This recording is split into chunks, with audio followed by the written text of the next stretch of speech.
pandemic has impacted a lot of our lives.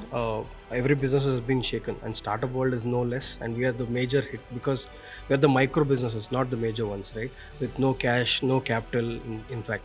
But we are looking for three things majorly from the government this time. One is our licensing. For example, in our sector, which is mobility as such, we are requesting the government to give us one nation, one permit, which is now applicable for a lot of private boats, but not for commercial vehicles. So if you buy a bike in Karnataka, you can't fly them in Andhra Pradesh. But this is actually restricting people moving from one state to another state.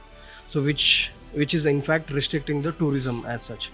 So if we are looking at improving domestic tourism, we would require one nation, one permit.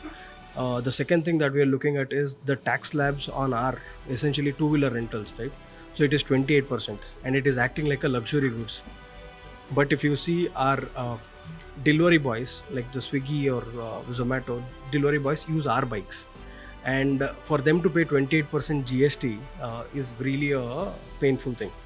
That is one thing that we're looking, if government could reconsider this as not as a luxury but as a commodity which is used every day.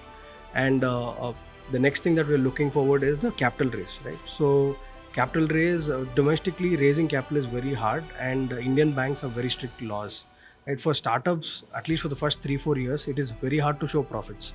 So I think the banking system should fund us based on our cash flow more than profitability.